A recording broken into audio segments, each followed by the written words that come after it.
I'm a former New York State Supreme Court Justice. You know, we read in the papers almost every day there's a fire.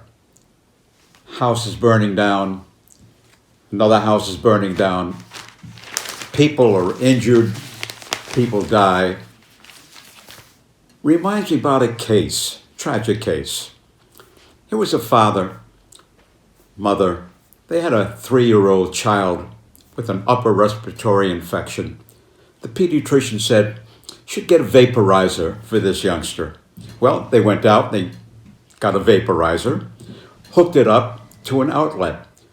But the outlet also had another appliance, it had a lamp. So they had an electrical adapter, which meant that two appliances, the vaporizer and the lamp, would be hooked up. And they put the vaporizer in the child's bedroom. They went to bed that night. Child went to sleep. Suddenly, at about 3 o'clock in the morning, they smell smoke.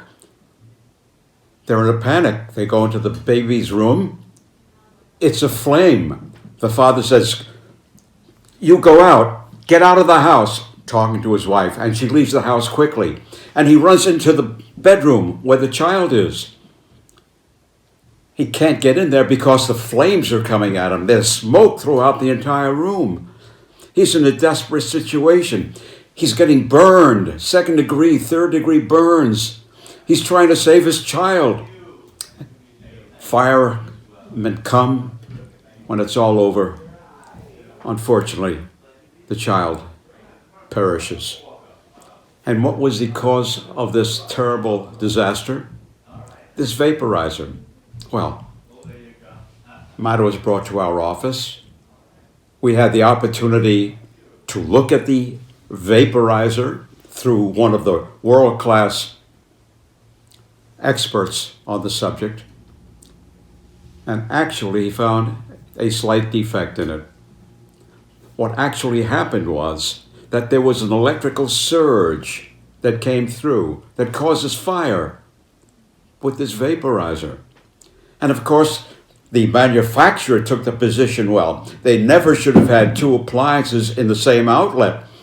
And we said, wait a minute, let's use common sense here.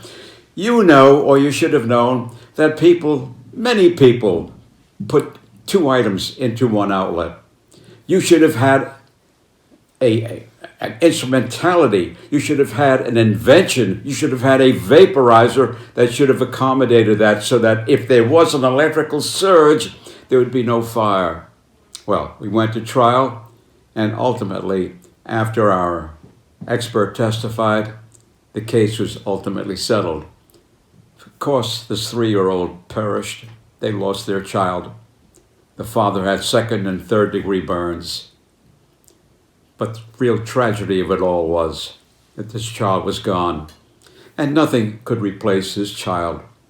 And the scars that the father had and the emotional scars that the mother had would remain forever. A very, very sad story indeed.